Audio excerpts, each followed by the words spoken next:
in the world. Some years ago, the late Nobel Prize-winning Dr. Albert Schweitzer was being interviewed in London, and a reporter asked him, "Doctor, what's wrong with men today?"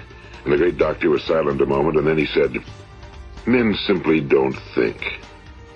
It's about this that I want to talk with you. We live today in a golden age. This is an era that man has looked forward to, dreamed of, and worked toward for thousands of years.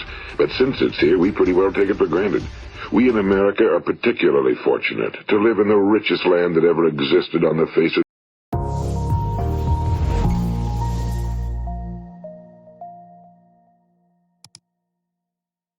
Like, you don't need to have all these things, but you better have most of them. Family, friends, career, educational goals, plans for, time outside of work, attention to your mental and physical health, etc. That's what life is about. And if you don't have any of those things, well, then all you've got left is misery and suffering. So that's a bad deal for you.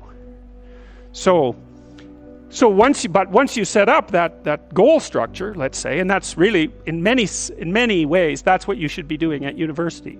That's exactly what you should be doing, is trying to figure out who it is that you're trying to be, right? And you aim at that, and then you use everything you learn as a means of building that person that you want to be. And I really mean want to be. I don't mean should be, even those things are going to overlap.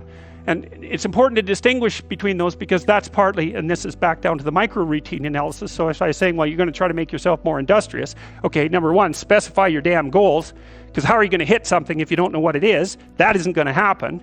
And often people won't specify their goals too, because they don't like to specify conditions for failure. So if you keep yourself all vague and foggy, which is real easy, because that's just a matter of not doing as well, then you don't know when you fail. And people might say, well, I really don't want to know when I fail because that's painful. So I'll keep myself blind about when I fail. That's fine, except you'll fail all the time then. You just won't know it until you've failed so badly that you're done. And that can easily happen by the time you're 40. So I would recommend that you don't let that happen. So that's willful blindness, right? You could have known, but you chose not to. Okay, so once you get your goal structure set up, you think, okay, if I could have this life, looks like that might be worth living, despite the fact that it's going to be, anxiety provoking and threatening, and there's going to be some suffering and loss involved and all of that. Obviously, the goal is to have a vision for your life such that, all things considered, that justifies your effort. Okay, so then what do? Well, then you turn down to the micro routines. It's like, okay, well, this is what I'm aiming for. How does that instantiate itself day to day, week to week, month to month? And that's where something like a schedule can be unbelievably useful. Google Calendar. It's like, make a damn schedule and stick to it. Okay, so what's the rule with a schedule? It's not a bloody prison. That's the first thing that people do wrong. They say, well, I don't like to follow a schedule. Well, it's like, well, what kind of schedule are you setting up? Well, I have to do this, then I have to do this, then I have to do this, and then I just go play video games, because who wants to do all these things that I have to do? It's like, wrong. Set the damn schedule up so that you have the day you want. That's the trick. It's like, okay, I've got tomorrow. If I was going to set it up so it was the best possible day I could have, practically speaking, what would it look like? Well, then you schedule that. And obviously there's a bit of responsibility that's going to go along with that, because if you have any sense, one of the things that you're going to insist upon is that at the end of the day, you're not in worse shape than you were than at the beginning of the day, right? Because that's a stupid day. If you have a bunch of those in a row, you just dig yourself a hole and then you bury yourself in it. It's like, sorry, that's just not a good strategy. It's a bad strategy. So maybe 20% of your day has to be responsibility and obligation, or maybe it's more than that, depending on how far behind you are. But even that, you can ask yourself, okay, well, I've got these responsibilities. I have to schedule the damn things in. What's the right ratio of responsibility to reward? And you can ask yourself that, just like you'd negotiate with someone who is working for you. It's like, okay, you got to work tomorrow. Okay, so I want you to work tomorrow. And you might say, okay, well, what are you going to do for me that makes it likely that I'll work for you?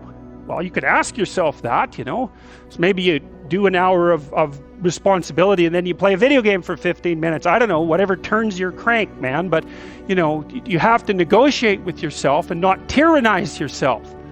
like you're negotiating with someone that you care for, that you would like to be productive and have a good life. And that's how you make the schedule. It's like, and then you look at the day and you think, well, if I had that day, that'd be good. Great. You know, and you're useless and horrible, so you'll probably only hit it with about 70% accuracy, but that beats the hell out of 0, right? And if you hit it even with 50% accuracy, another rule is, well, aim for 51% the next week, or 50.5% for God's sake, or because you're going to hit that position where things start to loop back positively and spiral you upward. And so that's one way that you can work on your conscientiousness, is to plan a life you'd like to have. And you do that partly by referring to social norms. That's more or less rescuing your father from the belly of the whale. But the other way you do that is by having a little conversation with yourself about, as if you don't really know who you are, because you know what you're like. You won't do what you're told. You won't do what you tell yourself to do. You must have noticed that. It's like you're a bad employee and a worse boss, and both of those work, you know, for you. You don't know what you want to do, and then when you tell yourself what to do, you don't do it anyways. You should fire yourself and find someone else to be. But you know, my point is that you have to understand that you're not your own servant, so to speak. You're someone that you have to negotiate with, and you're someone that you want to present the opportunity of having a good life to. And that's hard for people because they don't like themselves very much. So, you know, they're always like cracking the whip and then procrastinating, and cracking the whip and then procrastinating. And it's like, God, it's so boring and such a pathetic way of spending your time. And you know what that's like, because you probably waste like 6 hours a day. And I think we did an economic calculation about that a while back, right? Your time's probably worth $50 an hour, something like that. I mean, you're not getting paid that now, but you're young, and so this is investment time, and what you do now is going to multiply its effects in the future. So let's say it's $50 an hour, which is perfectly reasonable. So if you waste 6 hours a day, and you are, then you're wasting about $2,000 a week, or about $100,000 a year. So like, go ahead, but that's what it's costing you every hour. And you need to know what your damn time is worth. So let's say it's not $50, it's 30, whatever. Maybe it's 100, it's somewhere in that range. One of the things you should be asking yourself is, when you spend an hour, was that, well, would have I paid someone $50 to have had that hour? And if the answer is no, it's like, well, maybe you should do something else with your time. And it depends on whether or not you think that your time's worthwhile. But the funny thing about not assuming that is, if you assume your time isn't worthwhile, what happens is you don't just sit around sort of randomly in a state of responsibilityless bliss. What you do is you suffer existentially. And so that seems like a stupid solution. You know, if you take people, and I've told you this, and you expose them voluntarily to things that they are avoiding and are afraid of, you know, that they know they need to overcome in order to meet their goals, their self-defined goals. If you can teach people to stand up in the face of the things they're afraid of, they get stronger. And you don't know what the upper limits to that are, because you might ask yourself, like, if for 10 years, if you didn't avoid doing what you knew you needed to do, by your own definitions, right, within the value structure that you've created, to the degree that you've done that, what would you be like? Well, you know, there are remarkable people who come into the world from time to time, and there are people who do find out over decades-long periods what they could be like if they were who they were, if they spoke their being forward.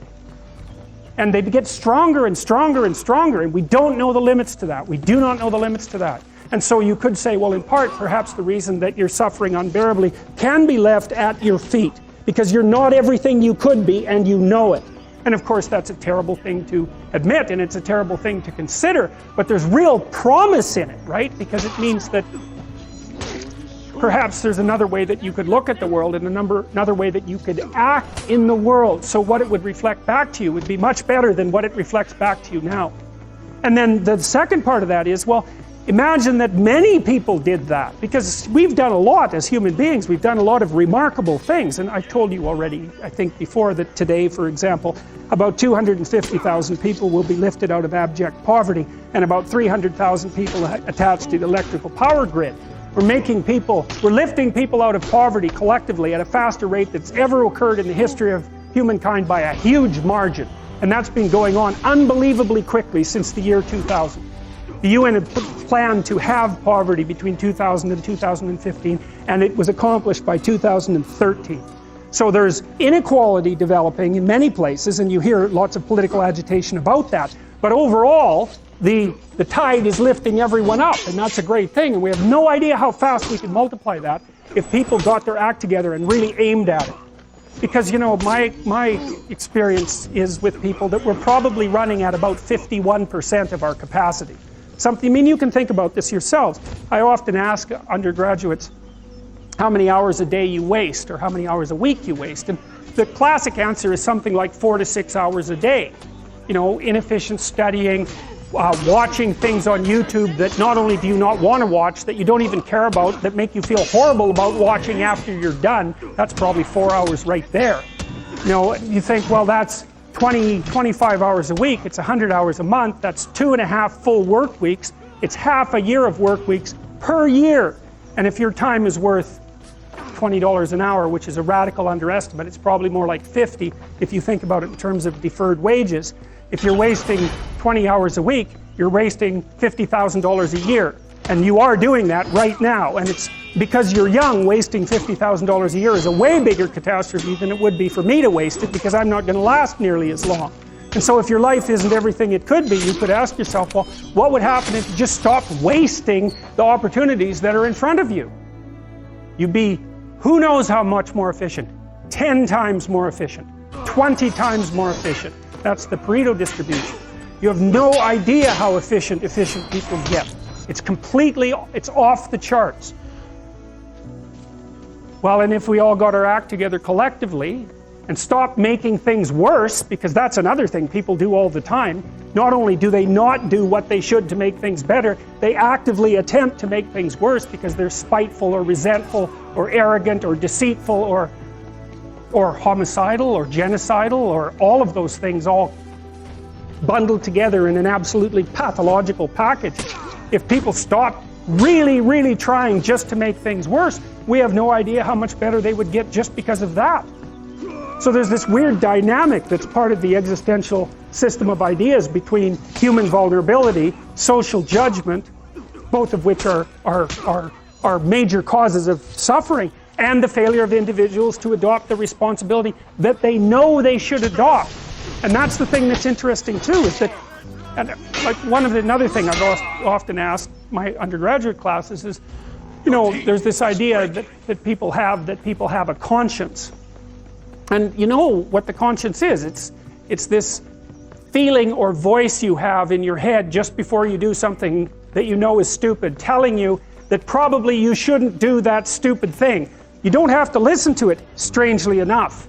But you go ahead and do it anyways, and then, of course, exactly what the conscience told you was going to happen inevitably happens, so that you feel even stupider about it than you would if it happened by accident. Because you know, I knew this was going to happen, I got a warning it was going to happen, and I went and did it anyways. And the funny thing too is that conscience operates within people, and we really don't understand what the hell that is. So you might say, well, what would happen if you abided by your conscience for 5 years or for 10 years? What sort of position might you be in? What sort of family might you have? What sort of relationship might you be able to forge? And you can be bloody sure that a relationship that's forged on the basis of who you actually are is going to be a lot stronger and more welcome than one that's forged on the basis of who you aren't. Now, of course, that means that the person you're with has to deal with the full force of you in all your ability and your catastrophe, and that's a very difficult thing to negotiate. But if you do negotiate it, well, at least you have something, you have somewhere solid to stand, and you have somewhere to live, you have a real life. And it's a great basis upon which to bring children into the world, for example, because you can have an actual relationship with them instead of torturing them half to death, which is what happens in a tremendously large minority of cases. Well, it's more than that too, because, and this is what I'll close with, and this is why I wanted to introduce Solzhenitsyn's writings to you. You see, because it isn't merely that your fate depends on whether or not you get your act together and to what degree you decide that you're going to live out your own genuine being. It isn't only your fate, it's the fate of everyone that you're networked with. And so, you know, you think, well, there's 7 billion people in the world. We're going to peak at about 9 billion, by the way, and then it'll decline rapidly. But 7 billion people in the world, and who are you? You're just one little dust mote among that 7 billion, and so it really doesn't matter what you do or don't do. But that's simply not the case. It's the wrong model, because you're at the center of a network. You're a node in a network. Of course, that's even more true now that we have social media. You'll know 1,000 people at least over the course of your life, and they'll know 1,000 people each, and that puts you one person away from 1,000,000 and two persons away from 1,000,000,000. And so that's how you're connected. And the things you do, they're like dropping a stone in a pond. The ripples move outward, and they affect things in ways that you can't fully comprehend. And it means that the things that you do and that you don't do are far more important than you think. And so if you act that way, of course, the terror of realizing that is that it actually starts to matter what you do. And you might say, well, that's better than living a meaningless existence. It's better for it to matter. But I mean, if you really asked yourself, would you be so sure if you had the choice? I can live with no responsibility whatsoever. The price I pay is that nothing matters. Or I can reverse it and everything matters. But I have to take the responsibility that's associated with that. It's not so obvious to me that people would take the meaningful path. Victory! You know, when you say, well, nihilists suffer dreadfully because there's no meaning in their life, and they still suffer. Yeah, but the advantage is they have no responsibility. So that's the payoff, and I actually think that's the motivation. Say, well, I can't help being nihilistic. All my belief systems have collapsed. It's like, yeah, maybe. Maybe you've just allowed them to collapse because it's a hell of a lot easier than acting them out. And the price you pay is some meaningless suffering, but you can always whine about that and people will feel sorry for you, and you have the option of taking the pathway of the martyr, so that's a pretty good deal, all things considered. Especially when the alternative is to bear your burden properly and to live forthrightly in the world. Well, what Solzhenitsyn figured out, and so many people in the 20th century, it's not just him, even though he's the best example, is that if you live a pathological life, you pathologize your society. And if enough people do that, then it's hell. Really. Really.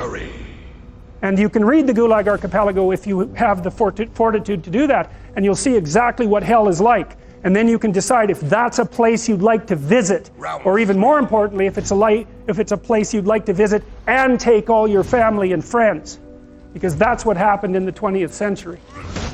How to think about motivation? We'll think about it from the hypothalamic perspective. So we could say one thing that motivation does is set goals. We could say that emotions track progress towards goals. And I'm going to use that schema even though it's not exactly right. So you say, well, motivation determines where you're going to aim. So if you're hungry, you're going to aim at something to eat. And then that will organize your perceptions so that you zero out everything that isn't relevant to that task, which is almost everything. You concentrate on those few things that are going to facilitate your movement forward. When you encounter those things, that produces positive emotion. As you move through the world towards your goal, and you see that things are laying themselves out that facilitate your movement forward, those things cause positive emotion. And if you encounter anything that gets in the way, then that produces negative emotion, and it can be like threat, because you're not supposed to encounter something that gets in the way.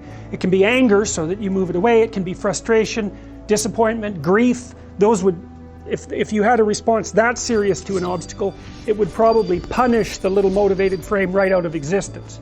You know, so you walk downstairs and, I don't know, the contracting company has set a wrecking ball through your kitchen. It's like, that's going to be disappointing. You're not going to keep eating the peanut butter sandwich in the rubble. That little frame is going to get punished out of existence, and some new goal is going to pop up in its stead. And you know, one of the things we're going to try to sort out is how do you decide when you've encountered an obstacle that's so big that you should just quit and go do something else? Because that's not obvious. You know, and you can get into counterproductive persistence pretty easily. So we don't know how people solve that problem. It's a really complicated one. So anyways, we're going to work on that scenario. Your hypothalamus pops up micro goals that are directly relevant to biological survival. That produces a frame of reference. So it's not a goal, it's not a drive, and it's not a collection of behaviors. It's a little personality. And the personality has a viewpoint, it has thoughts that go along with it. It has perceptions, it has action tendencies, all of that. You can see this in addiction, most particularly. So one of the things that you find often with people who are alcoholic is they lie all the time. And that's because when they've built a little alcohol-dependent personality inside of themselves, or a big one, maybe it's 90% of their personality. And one of the things that consists of is all the rationalizations that they've used over the years to justify their addiction to themselves and to other people. And so the addiction has a personality, you know, and so when the person is off, well, maybe they're addicted to meth or something like that, where, you know, the addiction is more, it's more short-term powerful, than I would say, than an alcohol addiction. They'll say anything, and the words are just tools used to get towards the goal. And if they happen to be deceptive, whatever, it doesn't matter. They're just practical tools to get towards the goal.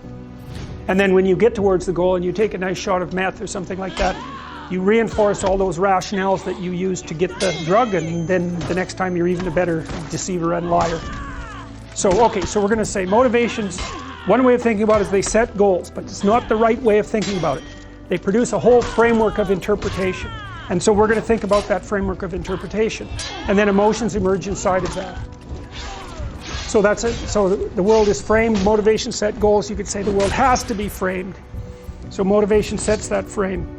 Goals, emotions, perceptions, and actions. And then actions track progress. So positive emotion says you're moving forward properly towards your goal. And if you encounter something you don't expect, you stop. That's anxiety. It's like, oh, we're not where we thought we were. And so we don't know what to do. So we should stop, because we don't know where we are or what we're doing. Stop, frozen. And then the more powerful negative emotions like pain, they might make you get out of there. So emotions, forward, stop, reverse. That's your emotions within that motivated frame. So, and that's another example of how your mind is embedded in your body. Your emotions are like they're offshoots of action tendencies. That's the right way to think about it, because action is everything fundamentally. So what are some basic motivations? Most of these are regulated by the hypothalamus, by the way, and that tells you just how important a control system it is. The other thing that's useful to know about the hypothalamus is that it has projections going up from it that are like tree trunks, and inhibitory projections coming down that are like grapevines. So you can kind of control your hypothalamus as long as it's not on too much, but if it's on in any serious way, it's like it wins. So partly what you do to stop yourself from falling under the dominion of your hypothalamus is to never ever be anywhere where its action is necessary, right? You don't want to go into a biker bar, because you might find yourself in a situation where panicked defensive aggression is immediately necessary. You probably don't want that. You don't want the panic, you don't want the terror, you don't want the frenzied fight, you don't want any of that. You don't want to have to run away in absolute panic. So you just don't go there. And a huge part of how we regulate our emotions is just by never going anywhere where we have to experience them. And so that has very little to do with internal inhibitory control, and everything to do with staying where you belong.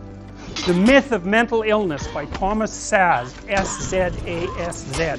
It's classic. You should read it. If you're interested in psychology, read it. Like, it's a classic. And he basically said, most people have problems in living, they don't have psychological problems. And so I've experienced, despite my love for the psychoanalysts, very frequently what I'm doing as a therapist is helping people have a life that would work. You know, and you can parameterize that. It's like, what do you need? How about some friends? That feel kind of like that. How about an intimate relationship with someone that you can trust, that maybe has a future? That'd be good.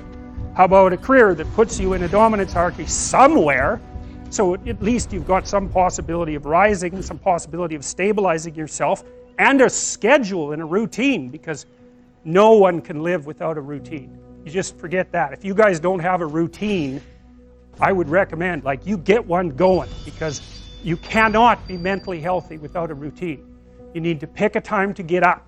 Whatever time you want, but pick one and stick to it, because otherwise you dysregulate your circadian rhythms and they regulate your mood. And eat something in the morning. I've had lots of clients who've had anxiety disorders. I had one client who was literally starving. Very smart girl. There's very little that she liked. She kind of tried to subsist on like half a cup of rice a day. She came to me and said, I have no energy. I come home, all I want to do is watch the same movie over and over. What, like, is that weird? And I thought, well, it depends on how hard you work. You know, it's a little weird, but whatever. It's familiar. You're looking for comfort. So I did an analysis of her diet. It's like, 3/4 of a cup of rice. It's like, you're starving. Eat something. You know,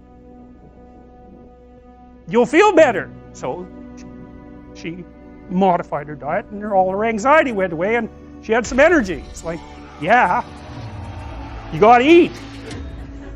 So, round one. A schedule, that's a good thing, man. Your brain will thank you for it. It will stabilize your nervous system. With a bit of a plan, that's a good thing. You need a career, you need something productive to do with your time. You need to regulate your use of drugs and alcohol, most particularly alcohol, because that does in a lot of people. You need a family, like the family you have, your parents and all that. It'd be nice if you all got along, you could work on that. That's a good thing to work on. And then, you know, you probably need children at some point, and that's life. That's what life is. And if you're missing, you know, you may have a good reason to not be operating on one of those dimensions. It's not mandatory, but I can tell you that if you're not operating reasonably well on 4, I think I mentioned 6, if you're not operating reasonably well on at least 3 of them, there's no way you're going to be psychologically thriving. And that's more pragmatic in some sense than psychological, right? Human beings have a nature. There's things we need. And if we have them, well, that's good. And if we don't have them, well, then we feel the lack. And so behaviorists, behavioral psychologists concentrate a lot more on that sort of thing. You know, it's practical. It's like strategizing. Make a career plan. Figure out how to negotiate, because that's bloody important. Figure out how to say what you need. Figure out how to tell the truth. Figure out how to listen to your partner in particular, because if you listen to them, they will actually tell you what they want, and sometimes you can give it to them and maybe they'll return the favor. And if you practice that for like 15 years, well, then maybe you're constantly giving each other what you want. Well, hooray, that would be good. Victory. And then there's 2 of you under both circumstances, and it's better to have 2 brains than 1, because people think differently because of their temperament mostly. Round 3. And so the negotiation is where the wisdom arises, and it's part of the transformation, the psychological transformation that's attendant on an intimate relationship, and one of the fundamental purposes of a long-term intimate relationship.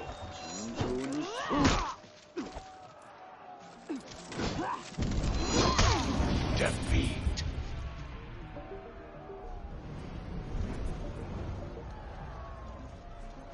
Well, that'll teach. Round 4.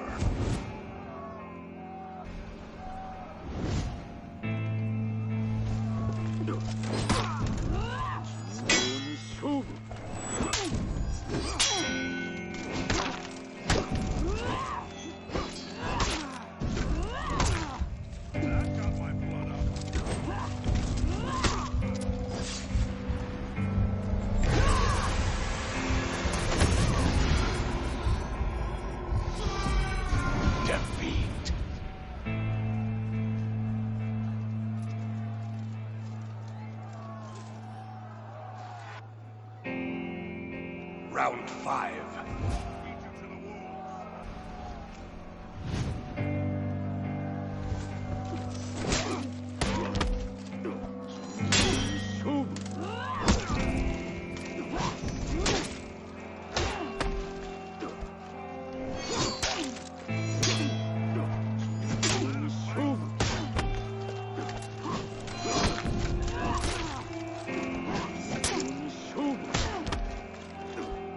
We have to stop consuming our culture. We have to create culture. Don't watch TV. Don't read magazines. Don't even listen to NPR. Create your own roadshow. The nexus of space and time, where you are now, is the most immediate sector of your universe. And if you're worrying about Michael Jackson or Bill Clinton or somebody else, then you're disempowered. You're giving it all away to icons. Icons which are maintained by an electronic media, so that you want to dress like X or have lips like Y or something. This is shit-brained, this kind of thinking. That is all cultural. Rich people don't sleep 8 hours a day. That's a third of your life. It ain't but 24 hours in a day. You cannot be sleep 8 hours a day. You can't live in LA and wake up at 8 o'clock in the morning. It's 11 o'clock on the East Coast. The stock market been open 2 hours. They already making decisions about your life, and your ass was sleep. You gotta be willing to work off for 3 hours and sleep 2 hours. If you really wanna be successful, some days you're gonna have to stay up 3 days in a row. Because if you go to sleep, you might miss the opportunity to be successful. That's how bad you gotta want it. Your existence is not by accident. Your existence has so much meaning. Are you ready to take on the unknown? Are you prepared for it? When people say we don't have the time, we have 24 hours a day. There was not one single minute that I wasted. And this is why I'm standing here today. You're waiting for all the situations to come together perfectly, and I'm telling you, you cannot wait. You gotta start working right now. Don't compare yourself to people that you feel are more qualified than you. Don't compare yourself to people that you think that are more talented than you. Don't compare yourself to other people's giftings. At the end of the day, hard work works. You get to choose whether or not you will pursue peace or toss and turn at night because you're not seeing the results that you desire to see. You will fail in your comfort zone. Success is not a comfortable procedure. One off day can switch, it can turn everything around. You ever watch a match before? 1 point could change the course of history. Just one extra point. You have got to recognize the possibilities within you. Nothing is going to be easy. Nothing is going to be handed to you. You got to go through it. You got to hurt so you can grow. You got to feel it. Make a difference. Move forward. Do something unique in your life. I'm challenging you to declare victory, even when it looks like the odds are against you. And you have to say to yourself, I'm going to get through this. Whatever is in your life that's trying to break you, it is not waiting, so you cannot wait. See, those of you who will evolve, who are willing to evolve, you will inherit the future. Those of you who are willing to take everything you do to the next level, you will inherit the future. It is the individual who is willing to become more. The Bible says, he who loves to sleep and the folding of hands, poverty will set upon you like a thief in the night. I'm sorry, but here's the fact. All of you have extraordinary capabilities. All of you. You have to decide if you are willing to do the things to put you in that category. It's no other way.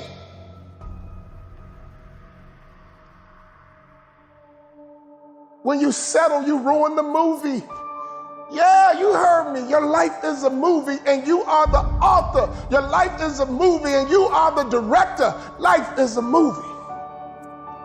And you need to edit some scenes out.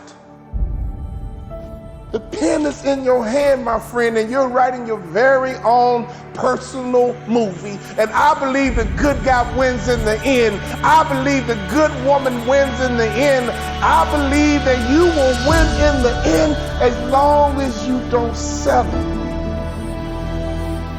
When you settle, you ruin the finale. When you settle, you ruin the final scene. We are all tuned into your movie. We got our popcorn ready, waiting for your grand finale. How is your movie going to end? As long as there is breath in your body, there is a chance. Sometimes discouragement happens. Sometimes fatigue happens. But one thing I know about life, when you get tired, you gotta wait for that second wind. When that second wind kicks in, whoa, you might be tired right now, but that second wind is kicking in. I came here right now today to be your second wind, and don't you ever settle. Why? Because I don't want you to have regrets. You've got to rise above how you feel. It's going to be up to you to take authority over your mind and your emotions. And a lot of times we get frustrated because things seem to be moving too slowly. And when that happens, we start to question whether or not what we really want will ever happen for us.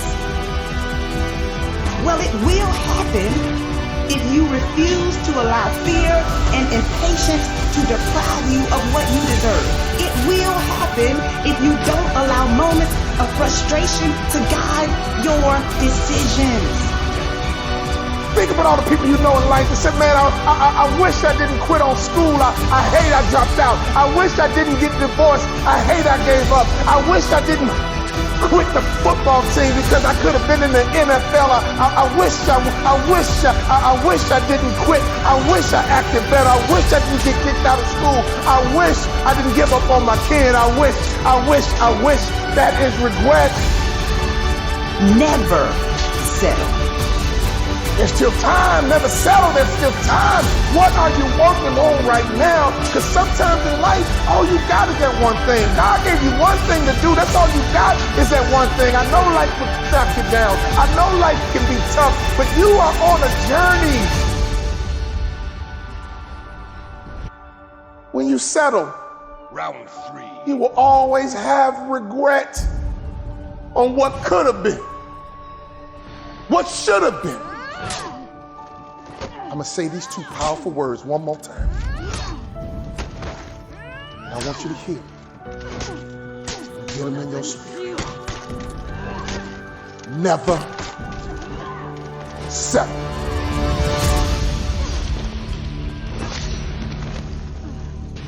Victory. Our circumstances, your current surroundings never have to dictate who you are. You're not what your surroundings are. You are what you do. And this is the fact of the matter. Normal, regular people just like you and me can do extraordinary things. And it's not about the glitz and the glamour and the shine. It's not about what we have. It's about our heart, man.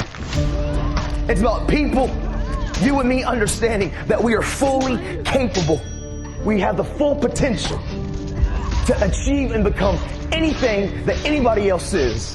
And the only person that's going to stop us and the only person that's going to rob us is when we look in the mirror and we compromise us.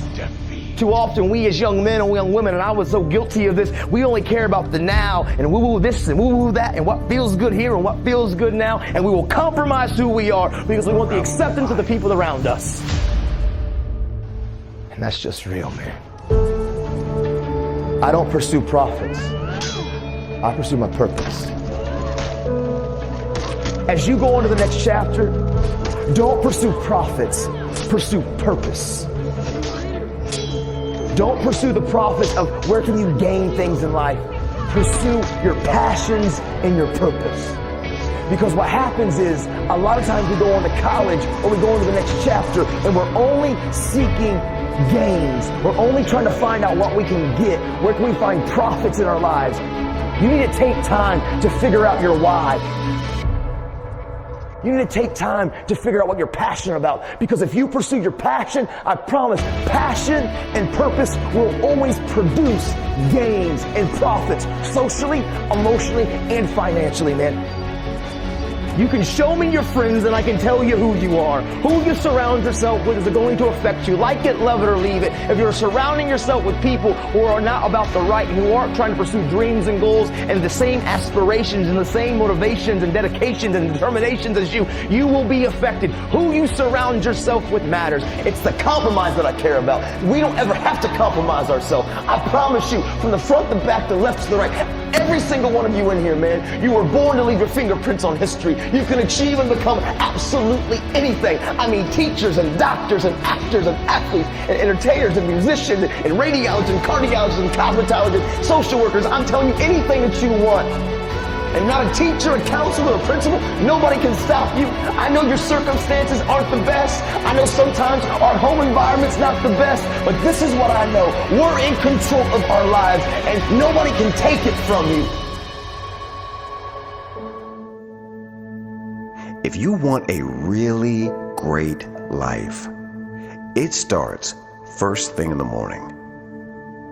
It starts with intention. The moment you open your eyes, get excited about your day first thing in the morning. Get excited about your life. If you want a better quality life, if you never want to feel like this again, you must make time for yourself every morning. Here's 4 things you should do every day, every single day. First thing in the morning. No excuses. Get up 30 to 60 minutes earlier if you have to, and make sure you get this done as a priority over everything else in your life. Everything. Number 1, gratitude. This is more important than anything. I guarantee you, if you do this alone every day, it will change your life. It will change how you feel about everything in your life. Spend 5 to 15 minutes every morning writing down, at minimum, 3 things you are extremely grateful for right now in your life. It could be 3 things that if you were to lose, you'd do anything to get back. It could be to do with your family, your eyesight, the opportunities you have simply by being in this country, even to be thankful for low moments that have made you who you are today, made you stronger. Your health, whatever it is, write it down. It is important you write it, not just think it. Write it and feel how grateful you are for those things, one by one. There's no right or wrong way to do this. Write down whatever comes through you naturally. It will be different every day, and that is good. Do this every morning before you start your day. And then be consciously on the lookout throughout the day of things you can write down for tomorrow. Number 2, meditation. If you haven't done this before, you will need to be patient. It might not be easy right away, but it will be very beneficial long term. Aim for 10 to 20 minutes at least once in the morning if you can.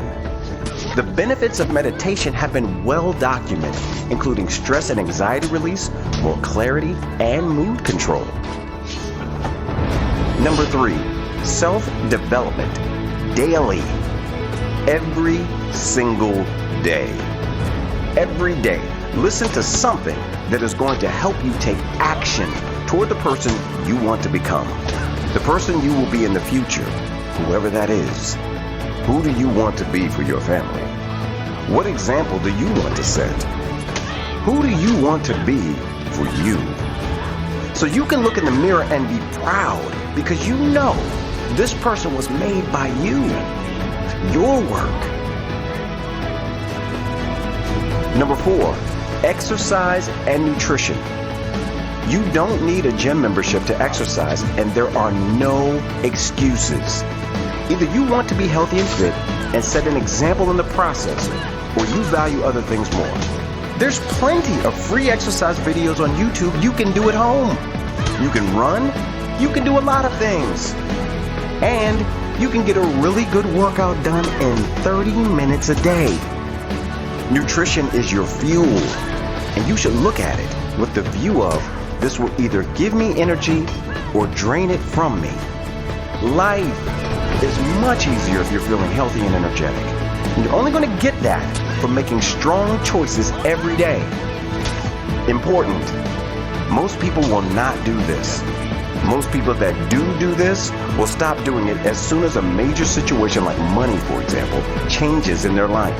Most people will end up in the same place in a few years, a few months, a few days.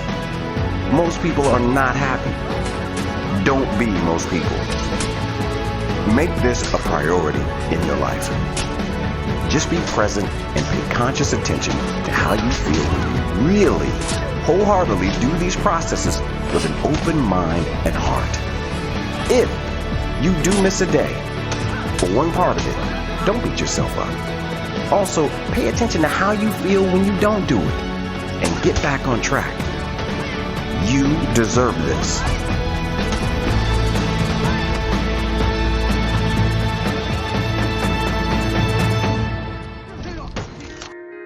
I remember years ago when the alarm used to go off in the morning, the first thing I did was roll over and hit the snooze button. In that instant where you have a choice to either hit the snooze button and go back to sleep in your nice, warm, fluffy, cozy bed, or open your eyes and get out of bed, that's a choice that takes discipline. Now, I didn't have any discipline. I always took the easy route, the road that was more comfortable. The problem is, when you make this decision, because it's the first decision that you make literally the second you wake up, you are letting yourself off the hook. You are literally training your mind to take the easy way out throughout the whole day, which in turn leads to you taking the easy way out the whole month, all year. Discipline is not something that any of us are born with. It's a muscle that we have to train. And I don't care what anyone says, it all starts that first second. How you start your day and that decision that you make in that instant isn't as small as just getting up of bed or not. It's a decision that can shape the rest of your f***ing life.